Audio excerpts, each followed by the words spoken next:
Bonjour à toutes et bonjour à tous et bienvenue sur ce nouvel épisode du Try Bandit qui est épisode 2 avec Cédric Gosse, président de la Fédération française de triathlon. Cédric, bienvenue sur le Try Bandit. Merci, bonjour à tous. Je suis pas tout seul évidemment, je suis avec mon pote Michael et puis on est très content déjà de te revoir sur notre podcast parce que déjà on avait eu vachement de retours positifs lors de la première interview. Je crois que le discours que tu avais tenu qui respirait l'honnêteté avait été vachement apprécié de notre écoute. Et puis, tu nous avais laissé sous-entendre que tu serais OK pour refaire un épisode 2 après les Jeux. Et puis, te voilà quasiment juste après les Jeux et puis les paras. Et on tient à t'en remercier. C'est vraiment sympa. Merci. Paris, évidemment, l'idée c'était surtout de revenir un petit peu sur cette Olympiade et puis sur les résultats. Avec, on va dissocier un petit peu l'aspect para et puis l'aspect valide, mais avec un résultat qui est plutôt excellent avec 2 médailles, une d'or, une de bronze et puis 3 en chocolat. Comment toi tu vis ce résultat et est-ce que c'était au niveau des espérances que tu pouvais avoir ou est-ce que tu vois ça plutôt comme ayant été au-delà de ce que tu aurais pu imaginer? Non, les résultats, ils sont excellents. On va pas faire la fine bouche, hein. Je sais ce que ça veut dire sortir des jeux avec des médailles et des médailles d'or, mais je sais aussi ce que ça veut dire sortir des jeux sans médaille. Moi, j'ai quelques collègues présidents de fédération qui ont eu des médailles pendant très longtemps et qui sortent là sans rien. Voilà, il faut pas bouder notre plaisir. Et il y a un vrai plaisir, il y a une vraie fierté, il y a un excellent résultat, un très bon résultat, qui est conforme aux objectifs que nous nous étions fixés. Euh, J'allais dire objectifs réalistes. C'est-à-dire que moi, je considère que euh, les médailles que nous avons eues, les succès que nous avons eus, correspondent au rang que la France a occupé sur les 4, voire 3 dernières années dans les championnats continentaux, mondiaux, séries du championnat du monde et championnat d'Europe ou Coupe du Monde. Donc on n'a pas à rougir, on est à notre place. Et, et si nous n'avions pas eu ce résultat-là, ça aurait été une véritable déception. Donc on est dans les objectifs qu'on s'était fixés. Même si, alors après, il y a les objectifs avouables et les objectifs qu'on avait un petit peu en secret.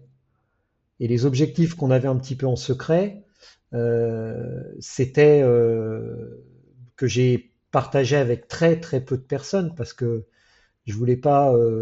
C'est toujours difficile de s'exposer sur des objectifs, mais on avait l'objectif, moi avec le DTN, d'avoir quand même 3 médailles, dont 2 médailles d'or chez les femmes, le relais, et une troisième médaille qu'on avait du mal à estimer chez les garçons.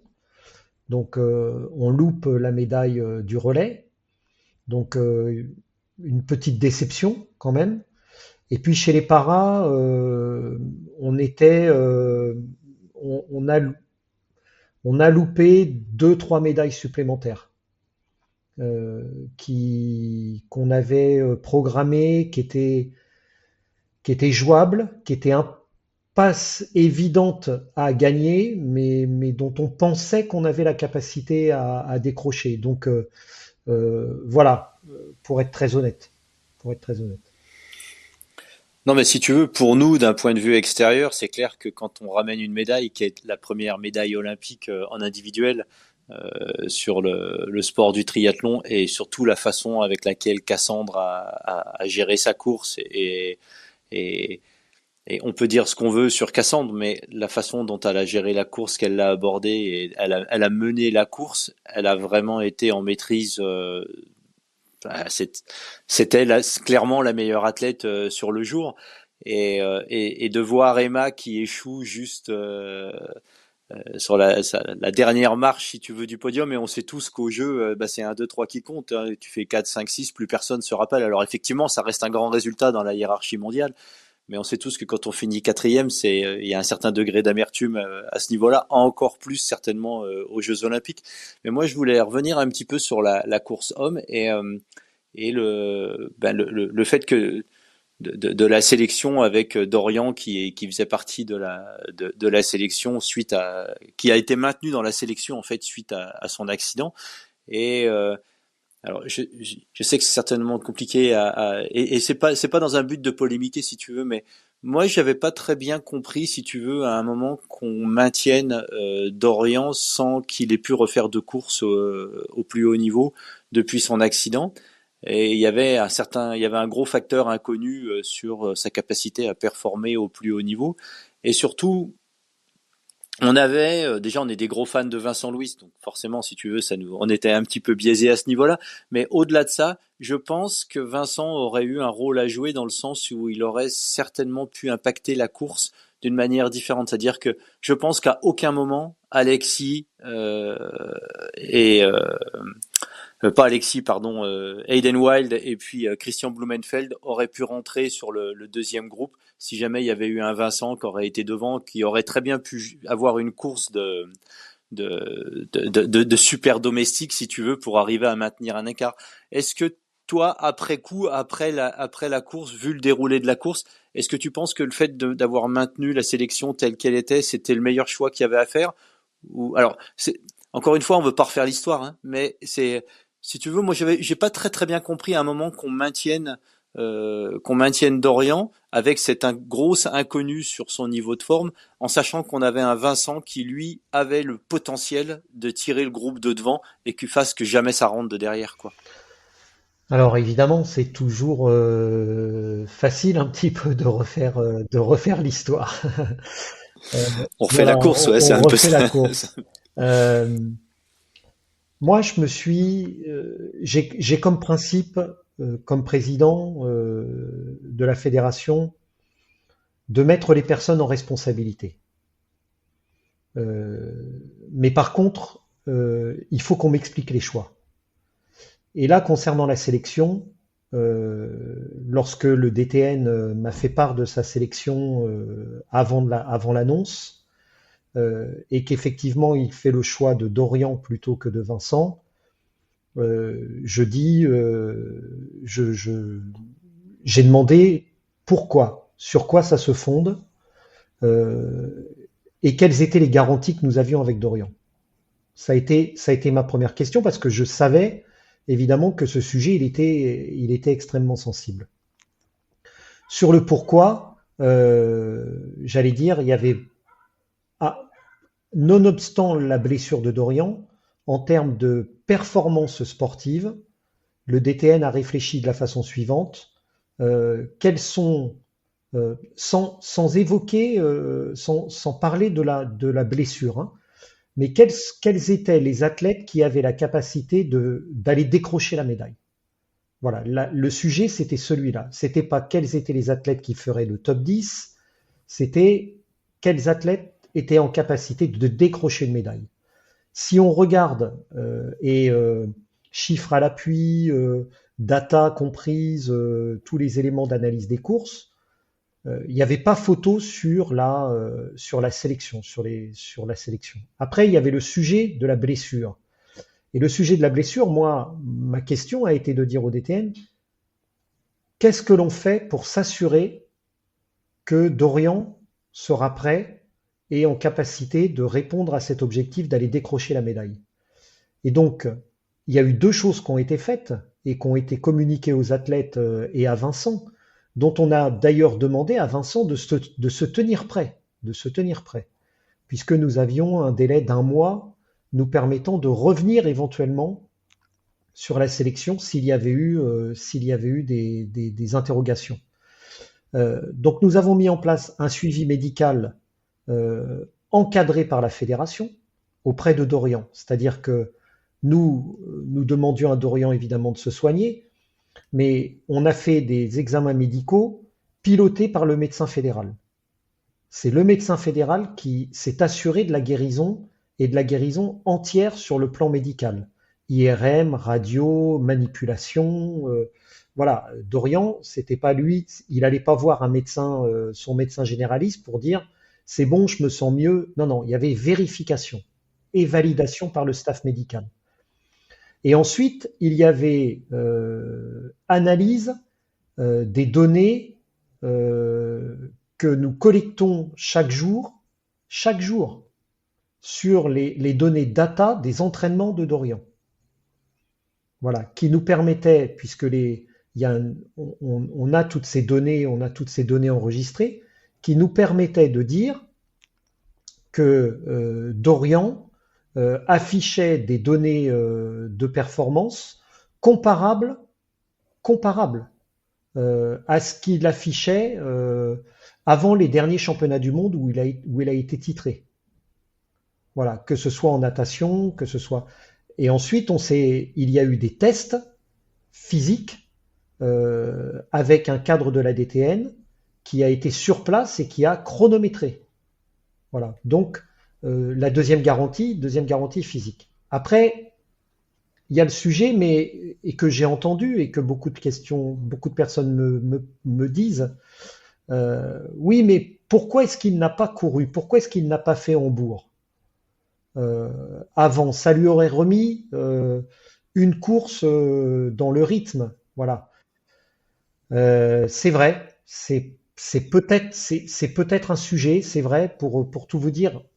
Et j'ai demandé au DTN de faire une analyse de ce qui s'était passé pour Dorian, et j'en suis le premier déçu, mais je suis d'abord déçu pour l'athlète, d'abord déçu pour lui, parce que Dorian, c'est un grand champion, et je peux vous dire que 48 heures avant la course, quand je suis allé les voir, ils avaient tous le couteau entre les dents. Et Dorian le premier, il avait envie de faire cette course, il avait envie de performer. Voilà, alors peut-être qu'on aurait dû, mais on va poser cette analyse, on va la faire. J'ai demandé au DTN de faire ce travail, de comprendre ce qui s'était passé. Pour l'instant, nous ne l'avons pas fait.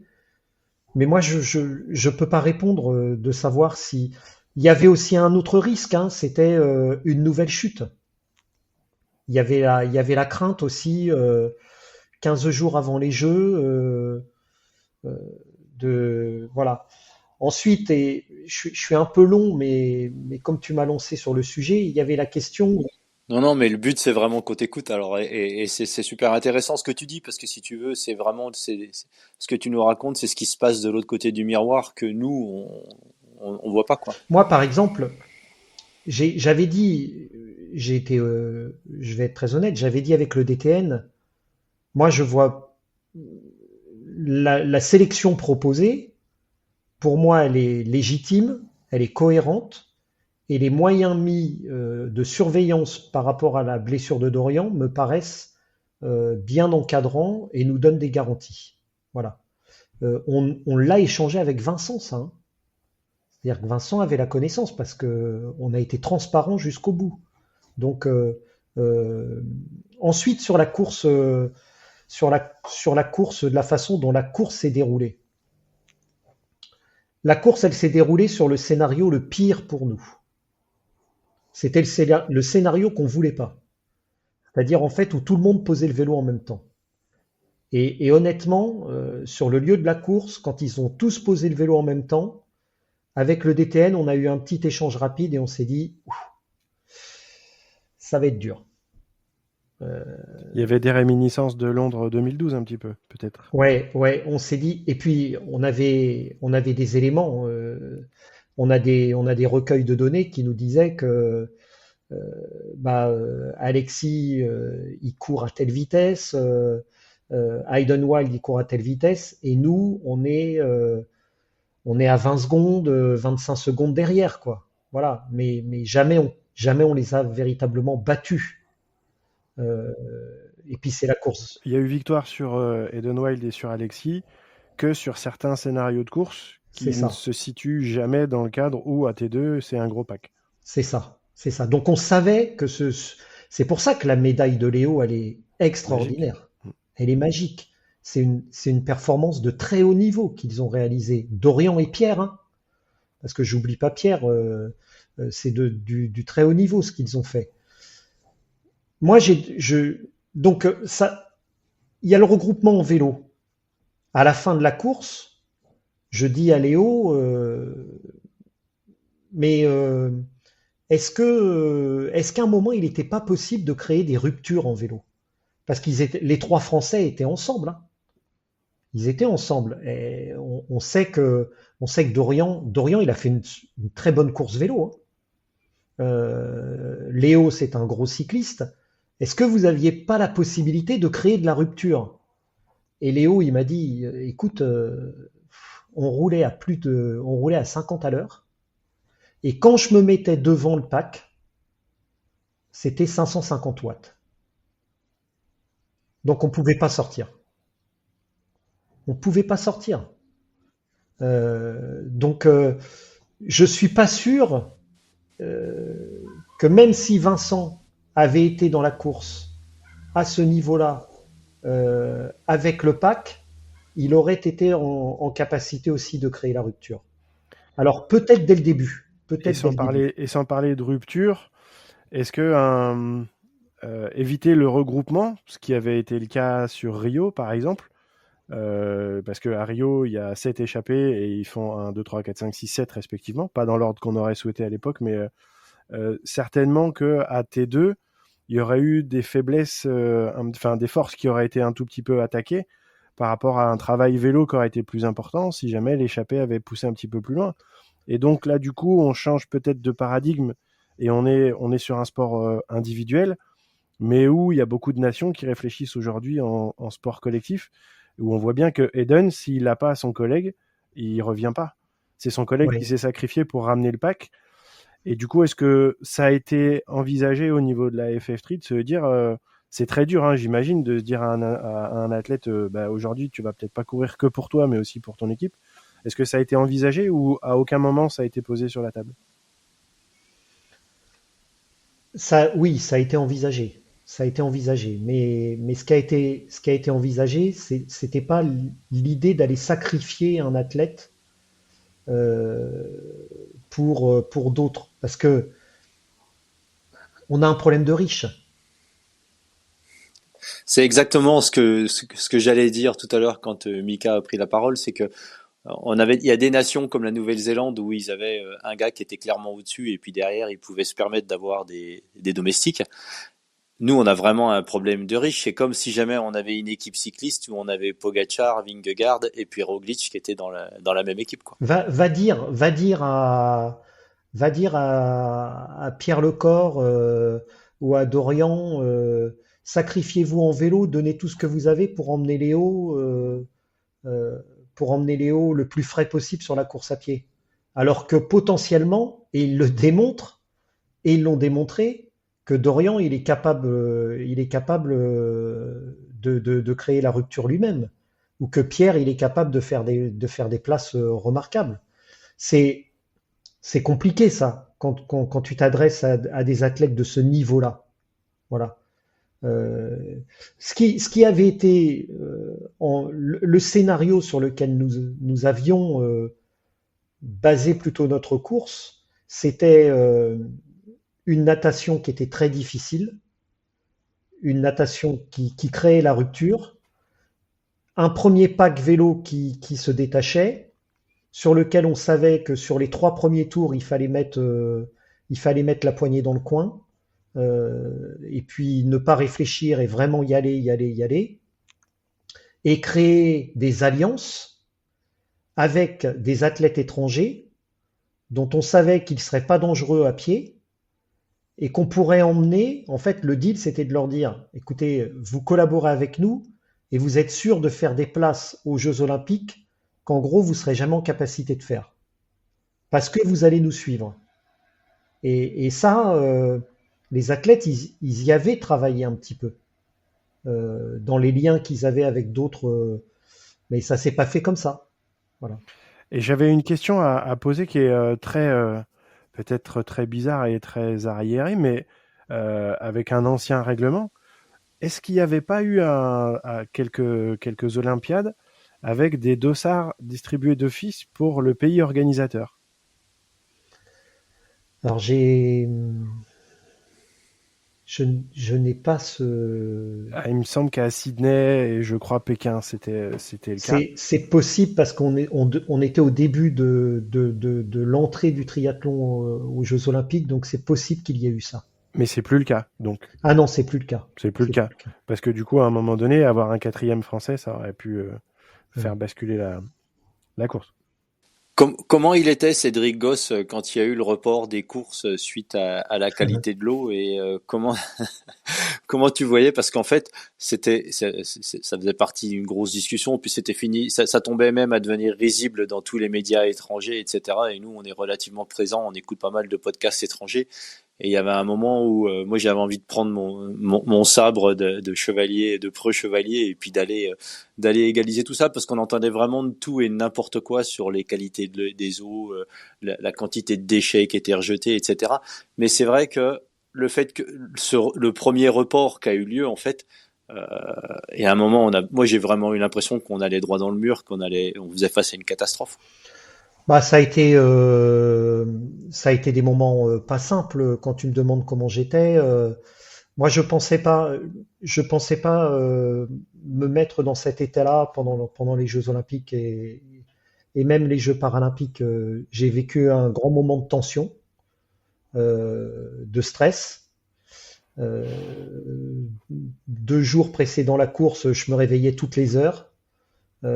J'étais extrêmement tendu parce que j'en fais pas le point d'orgue du mandat, hein, mais on était chez nous et on savait qu'on était capable de le faire, quoi. Donc ça met de la tension. Et en même temps, j'avais confiance. Alors s'agissant de la qualité de l'eau, là j'avais pas de doute. J'avais une entière confiance parce que les données on les avait. On savait que la qualité de l'eau était là. La seule chose sur laquelle, et on le voit avec les événements météo, c'est qu'en fait, on a été confronté à une situation météo tout à fait particulière. Et même les analystes météo qui étaient présents sur le site avaient beaucoup de mal à prédire la situation météo avec beaucoup de stabilité. Euh, la séquence pluie qu'il y a eu pour la course homme, au début, l'analyste météo nous dit c'est bon, il va pas pleuvoir. Et puis 2 heures après, il nous dit il faut s'attendre à de la pluie et de la pluie qui va perturber. Voilà.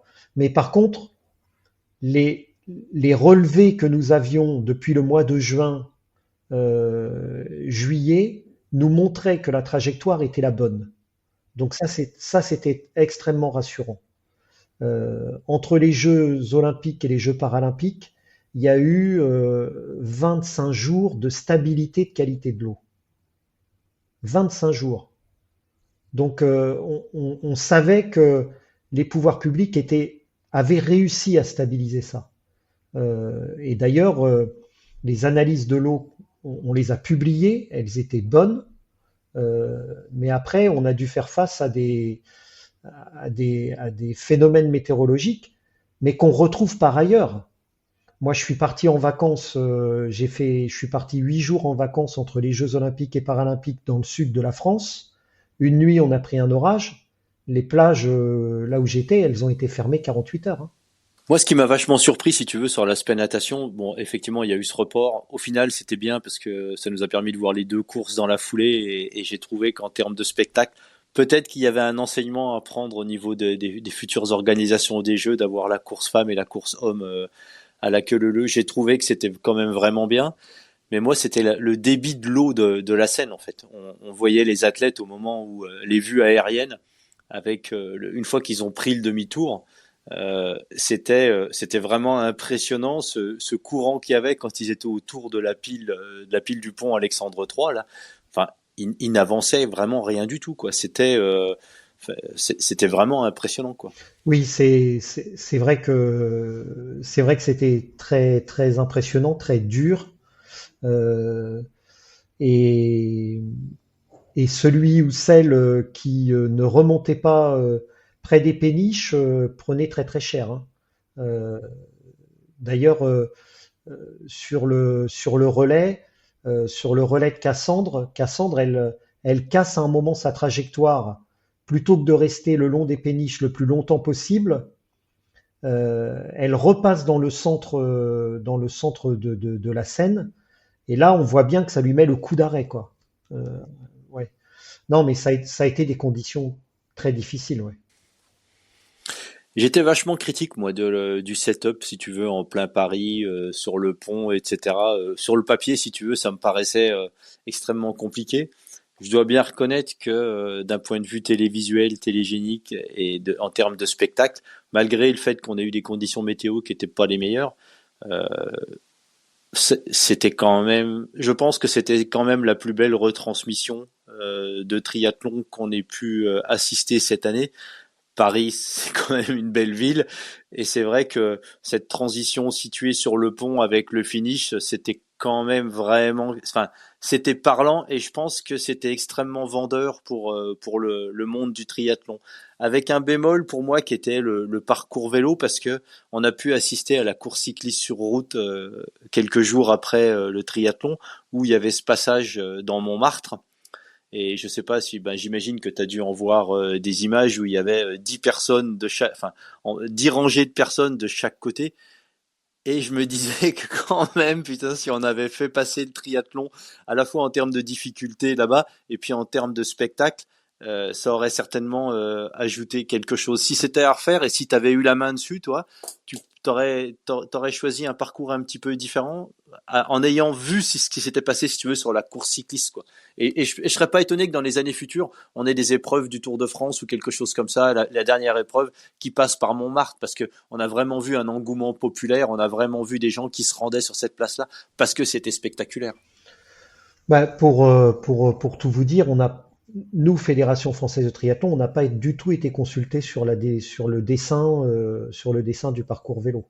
Si nous avions eu notre mot à dire, on aurait fait une proposition qui aurait été un petit peu différente, oui, dans l'idée de durcir un petit peu le.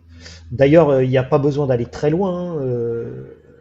On prend la bosse qu'il y a au pont d'Iéna.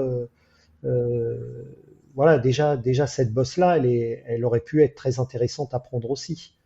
Euh, donc effectivement, on aurait pu, oui, nous on aurait souhaité un parcours vélo plus exigeant parce que euh, bah, ça nous correspondait mieux. Avoir une natation difficile, un parcours vélo difficile, pour les Français, c'était le meilleur.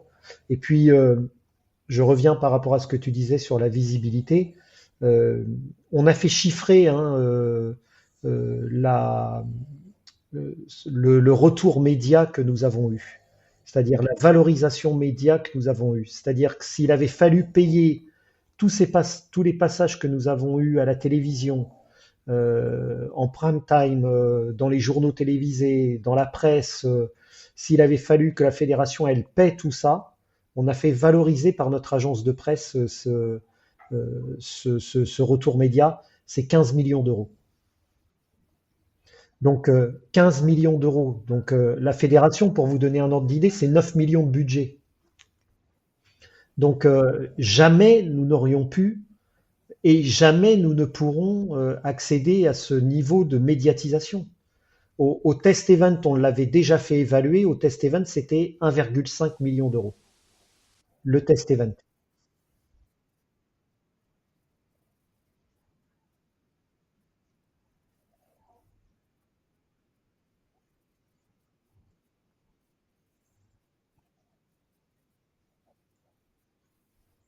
Où il disait qu'un afflux de demandes de nouvelles licences pour cette année, au point que certains clubs dans les grandes villes étaient obligés de créer des postes pour la de licence. Est-ce qu'au niveau sens déjà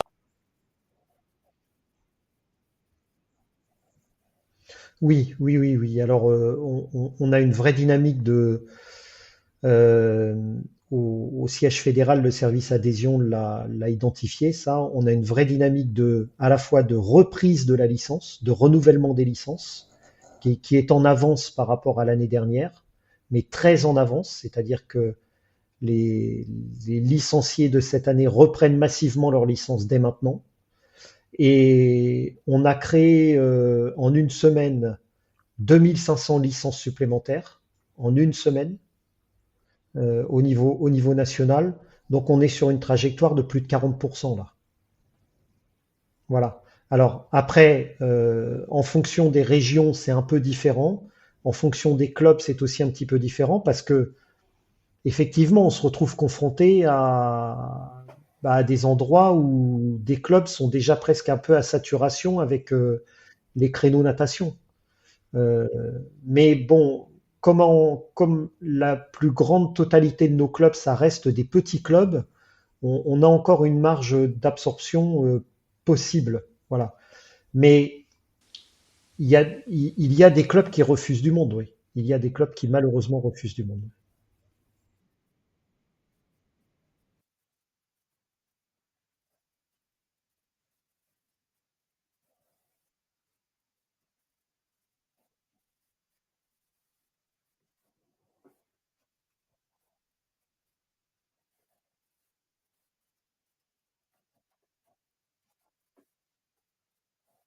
de base qu'il y a ensuite par rapport à celle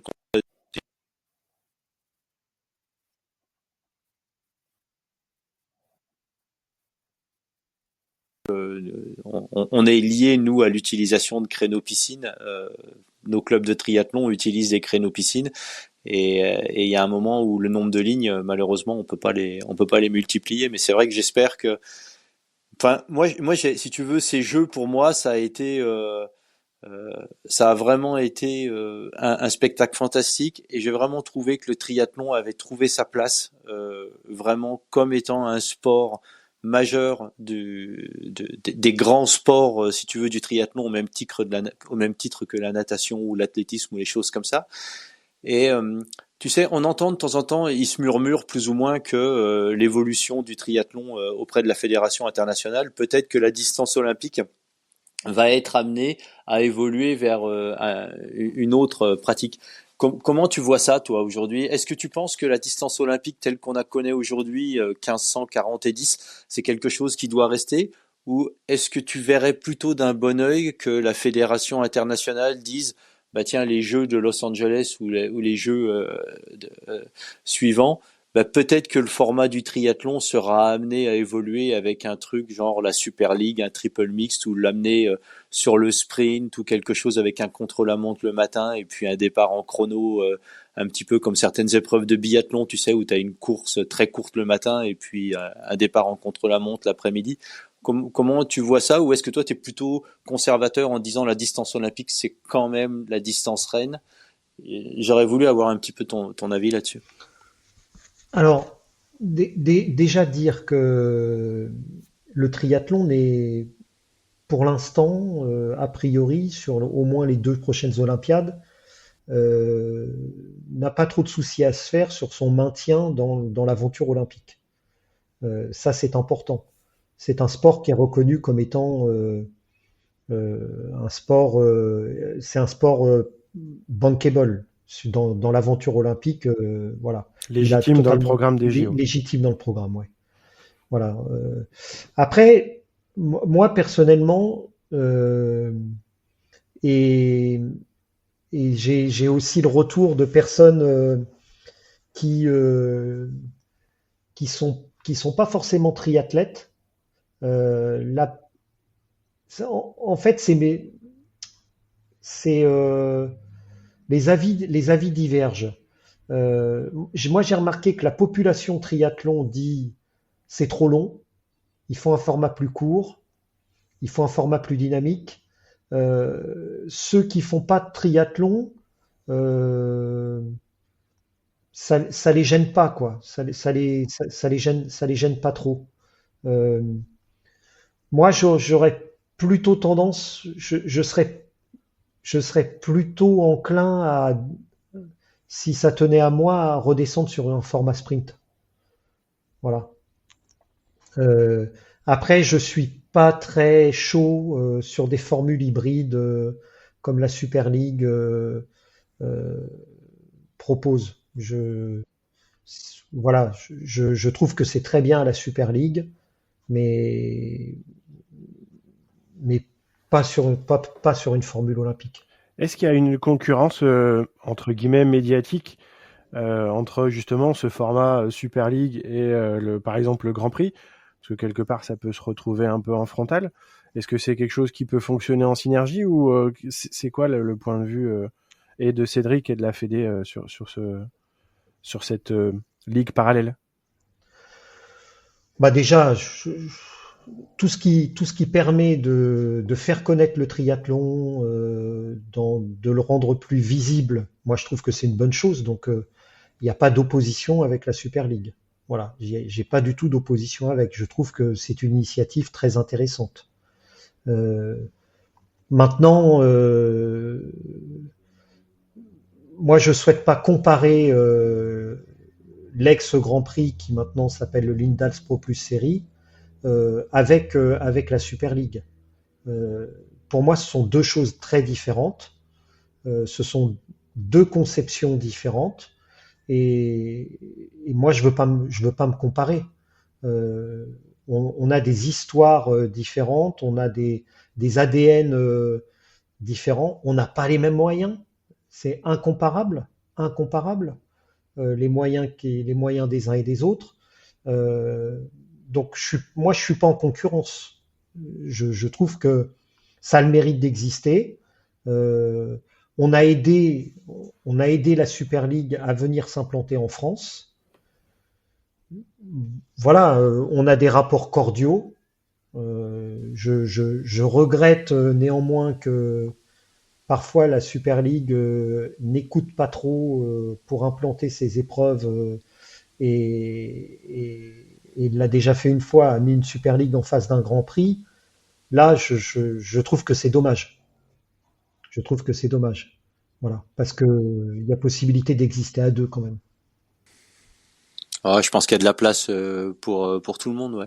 Je sais pas si tu avais eu l'occasion d'écouter, mais on avait enregistré un épisode avec, on avait appelé ça l'épisode des minots, où on avait trois jeunes, mon gamin, Valentin Lepers et puis Théo Sini. Donc Valentin Lepers qui est champion de France duathlon, triathlon, et Théo qui est champion de France aquathlon. Et le week-end dernier, ils ont été invités, je pense, et accompagnés par la Fédé à aller faire une compétition en Angleterre. Et et j'ai trouvé que on en avait parlé un petit peu avec eux sur cet épisode-là. Alors déjà, c'est quand même des gamins qui sont quand même plutôt super parce qu'ils tiennent quand même vachement la route. Et j'avais trouvé que c'était vraiment une super idée de cet échange et puis d'aller les amener relativement jeunes quelque part à se frotter à un haut niveau avec d'autres nations. Est-ce que c'est quelque chose que toi tu avais mis en place? Parce que j'ai pas souvenir d'en avoir entendu vraiment avant, c'est-à-dire d'avoir la Fédé qui accompagne nos jeunes pousses, l'élite de nos jeunes pousses à aller se frotter au haut niveau dans les compétitions à l'étranger. Oui, c'est quelque chose qui a été accentué au cours de ce mandat. Oui. Notamment la collaboration avec nos amis de la Grande-Bretagne. On a des accords de collaboration à la fois pour accueillir des triathlètes anglais sur le championnat de France jeunes, à la fois triathlon et duathlon, et inversement. Voilà. Parce qu'on a tout à gagner et puis d'aller dans le parcours de ces athlètes identifiés comme ayant du potentiel, on a tout à gagner à aller se confronter à, à enrichir leur expérience sur des épreuves de qualité et à s'éprouver. Voilà. Oui, oui. Euh, Ça fait partie de toute la construction du programme de la relève, puisque on est déjà en train de travailler sur les sélections pour Brisbane. Donc Brisbane, c'est 2032. Voilà, c'est-à-dire qu'en fait, il y a ce qui est visible. Donc il y a eu Paris avec notre collectif des trois femmes et des trois hommes, mais la haute performance, elle nécessite de construire l'avenir et dès maintenant. Donc on construit 2032 et on construit 2036. Donc on a les équipes au sein de la DTN qui déjà sont dans l'identification des jeunes à potentiel. Et là, le regard, il, il est, il est important. Et par exemple, euh, moi, je suis interpellé parce que lors des championnats de France jeunes, je vois beaucoup de jeunes qui investissent beaucoup dans le triathlon euh, et qui ont des niveaux déjà. Le niveau au championnat de France jeunes, il est extrêmement relevé. C'est dingue. Ouais, c'est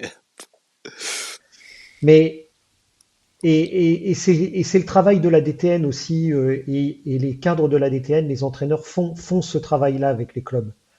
Euh, c'est pas pareil pour nous, fédération, dans la construction de la relève, d'avoir un jeune qui fait premier, deuxième du championnat de France jeune, mais qui s'entraîne déjà 20 heures, 25 heures. Et puis d'avoir un neuvième de la course qui, lui, ne s'entraîne que 10 heures. Parce que la grande difficulté dans la construction de la performance pour aller vers la haute performance, c'est de conserver cette réserve de potentiel qui n'a pas déjà été entamée depuis la catégorie minime, par exemple. Moi, je suis des fois un peu effaré de constater, de voir des minimes qui s'entraînent 20-25 heures. Euh, voilà, ça interpelle quand même. Voilà. c'est des gamins qui vont arriver certainement à un moment au haut niveau, mais avec un âge athlétique qui sera certainement 5, 6, 7 années plus âgé C'est que ça. leur âge, leur véritable âge. Et c'est vrai que je pense que la Fédé elle a un gros rôle aussi à jouer à ce niveau-là en termes de protection et de faire en sorte qu'on nous fracasse pas des gamins comme on a pu voir certaines années avec certaines fédérations de natation où tu avais des minimes qui se battaient au niveau national, enfin des gamins à l'âge minime qui se battaient au niveau national où ils étaient 50 pour 3 places. Et puis 2 ans après, ben, ils étaient plus que 10. Et puis quand il fallait arriver pour en faire une carrière, ben, il y en avait plus qu'un ou zéro parce que on en avait tellement fracassé mentalement et physiquement qu'il n'y a plus personne derrière, quoi. Et C'est pour ça que je sais qu'il y a des critiques qui sont émises sur parfois certaines sélections. Et là aussi, j'ai demandé à avoir les éléments, à comprendre pourquoi cette stratégie elle a été mise en place par la DTN. Mais euh, moi, je trouve que les choix sont pertinents. Ils sont critiquables, d'accord? Mais moi, je les trouve pertinents. C'est-à-dire, en fait, c'est de dire que la construction vers la haute performance, ça prend du temps et qu'il ne faut pas brûler les étapes. Et qu'il faut y aller étape par étape. Par exemple, moi, j'entends des clubs, des entraîneurs qui disent, oui, mais regarde, il est junior ou il est U23, c'est une pépite, et vous ne l'avez pas sélectionné au championnat d'Europe. Alors que ça aurait été bien qu'au championnat d'Europe, il fasse son expérience. Oui, mais est-ce que c'est une expérience de terminer 35e ou 40e d'un championnat d'Europe? C'est pas forcément une expérience, hein. Euh, donc le parcours, il se construit doucement, il se construit par des prises de confiance, il se construit par des repères au fur et à mesure, doucement. Et puis, mais les lâcher dans le grand bain tout de suite, euh, on est prudent, quoi. Et puis les gosses, ils ont tous un niveau de maturité qui est différent, hein. T'en as qui sont super matures à 14 et puis d'autres qui sont encore gamins à 16. Donc je pense qu'il faut... Et ça vaut pour l'aspect mental, mais ça vaut aussi pour l'aspect physique. Et je pense que t'es toujours un petit peu sur la réserve et la préservation. Au final, regarde des mecs comme Léo qui fait médaille, Hayden Wild et Alexis. C'est pas des gamins qui ont 20 ans non plus, quoi. Donc ils sont jeunes, mais ils ont pas 20 ans, quoi. On arrive au bout du temps que tu nous avais accordé et vraiment je te remercie. J'ai juste 3 petites questions qui vont pas te prendre beaucoup de temps que je voudrais te poser. Est-ce que tu seras à Nice ce week-end? Non, je suis pas à Nice parce que je suis à Vichy pour les championnats d'Europe. Ah, bonne réponse. C'était la deuxième question. Est-ce que tu seras à Vichy et à ce moment-là je pourrais te serrer la main et éventuellement te payer un café Avec là-bas grand parce que je plaisir, cours avec grand également. plaisir. Bon, bah, Parfait. Et une question un petit peu piège derrière, et j'espère que tu m'en voudrais pas. Si je te dis Émile Blondel, tu me dis quoi? Émile Blondel. Ouais, il a été champion du monde de duathlon la semaine dernière. Oui, ben voilà, ben c'est une À question Zofingen. piège, c'est une question piège. Ah Mm. ben voilà. Bon, bah, on t'aura au moins À piégé. Zofingen? Ouais, Zofingen, championnat du monde de duathlon longue distance le week-end dernier. Un petit Français qui 2 ans après notre dernier titre là-bas a récupéré un titre mondial et je pense que c'était important de le souligner parce que comme on avait parlé la dernière fois, le duathlon, je pense qu'il passe des fois un petit peu.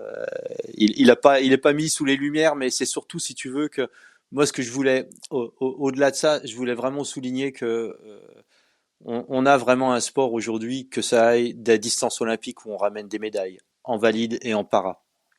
En triathlon longue distance sur Ironman, on a un champion du monde qui s'appelle Sam Laidlow. On a des athlètes qui sont présents sur le circuit Tesson. On a 4 ou 5 athlètes qui sont en permanence sur les 20 sélectionnés du circuit Tesson. On a une athlète qui fait championne du monde au championnat du monde en Australie récemment. On a vraiment des athlètes qui sont présents sur toutes les distances, sur toutes les disciplines du multisport, du triathlon, du duathlon. Et je pense que quelque part, on n'est pas là non plus par hasard. Effectivement, le travail des clubs, il est primordial, la qualité des athlètes, mais je pense qu'il y a une vraie volonté aussi derrière, et je pense qu'on a vraiment un beau pays pour ça, et que le multisport, il a vraiment une belle place à prendre dans la société française, quoi. Mais c'est vrai que, alors j'aime pas dire le parent pauvre, mais c'est vrai que le duathlon bénéficie moins euh, de communication, de mise en avant comme nous pouvons le faire sur le triathlon, c'est vrai. Euh, que là, par exemple, le ministère nous a redemandé dans le cadre des délégations des activités des sportifs de haut niveau que la fédération se repositionne. C'est-à-dire que est-ce qu'on souhaitait toujours conserver la question du haut niveau sur le triathlon, le duathlon et les délégations. Donc on a fait on a fait ce courrier à la ministre redemandant cette délégation et la reconnaissance de ces activités de haut niveau. Mais sur le duathlon, par exemple, longue distance, c'est pas gagné. Parce que, en fait, le ministère, lui, ce qu'il regarde, c'est la densité internationale de ce sport. Et la réalité, c'est qu'on a une densité, on a des Français, nous, qui sont très bons, mais on a une densité en baisse. On a de moins en moins d'épreuves au niveau international. Et donc, en fait, la représentation internationale du duathlon longue distance est en chute libre. Et donc, le ministère va nous accorder cette reconnaissance. Il va l'accorder. Mais, par exemple, il va l'accorder sur le duathlon courte distance. Et est-ce qu'il y aurait pas moyen de se projeter et de se dire être proactif plutôt que réactif en se disant le ministère voit que le duathlon long il est en perte de vitesse, donc on va continuer un petit peu à pas le mettre de côté mais à le reconnaître un petit peu moins, et en se disant bah, le problème, un des gros freins à la prise de licence, ça peut être des clubs engorgés, et le duathlon lui il a pas tout ça. Donc en tant que club organisateur, en tant que sport d'accueil et en tant que pratique, le duathlon c'est quand même l'entrée pour une large majorité, une large majorité de pratiquants qui retirent les freins et qui permettent d'avoir une pratique multisport et de prendre une licence. Enfin, le duathlon a tout à gagner à redorer son blason. Est-ce que ça peut être envisageable comme axe de progrès, par exemple, au niveau de la Fédé internationale ou au niveau de la FF3? C'est un outil magnifique. Et il a été très longtemps fournisseur de l'équipe, de nombre de licenciés, je pense. Et ça peut le redevenir peut-être. Oui, oui, j'en suis certain. Moi, je suis un des premiers lorsque des clubs me disent euh, on n'a plus de créneau natation, donc on ne peut plus accueillir de licenciés, je leur dis mais arrêtez de penser triathlon. On est le triathlon et la fédération de triathlon et des disciplines enchaînées. Moi, j'ai un exemple très concret d'un club euh, en région Aquitaine qui était en saturation, qui a ouvert une section raid, donc qui a eu la capacité d'ouvrir un peu plus de licenciés et qui a ouvert une section duathlon. Donc lui et il a multiplié par 2 son nombre de licenciés finalement avec peu d'efforts. Donc c'est sûr. Mais autre exemple, on a développé massivement le nombre de partenaires au cours de ce mandat, hein. Sur les partenaires privés, on en a engrangé beaucoup. Euh, Nous essayons de vendre le duathlon. Nous essayons, au même titre que du triathlon. Sur le Grand Prix de duathlon, on propose aux marques que nous rencontrons, qui nous approchent du duathlon. Force est de constater que ça marche pas, ça prend pas. Euh, et pourtant, on fait un vrai travail de marketer le Grand Prix, d'insister sur la valeur sportive, parce que la valeur sportive du Grand Prix en triathlon, elle est très bien. Elle est parfois euh, déséquilibrée en fonction de certaines étapes. En duathlon, c'est vraiment du très haut niveau, hein. Il y a un niveau extraordinaire avec des championnes et des champions d'un très haut niveau. Mais ça prend pas. On n'arrive pas à accrocher un partenaire qui viendrait nous permettre d'upgrader le Grand Prix de duathlon. Ça, c'est une vraie difficulté. Ouais, c'est clair que bon, le duathlon, comme on en avait abordé la dernière fois, c'est vrai que au début des années 90, c'était vraiment partie intégrante, si tu veux, dans le calendrier et dans tout ça. Et puis on l'a vu petit à petit partir en désuétude. Moi, j'imagine que Ah, Oui. Oui, je suis candidat. J'ai déposé, le dépôt des listes était mercredi, dernier délai. J'ai donc déposé une liste de 24 noms paritaire, voilà, qui est une liste à la fois dans la continuité du conseil d'administration actuel et puis avec 6 nouveaux membres, voilà, des hommes et des femmes bien investis dans le milieu du triathlon. Donc j'ai déposé une liste et pour l'instant, je suis le seul. Voilà,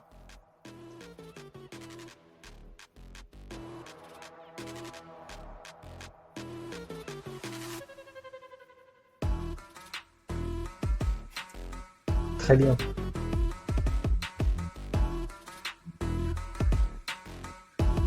Merci, au revoir. c'est à voir.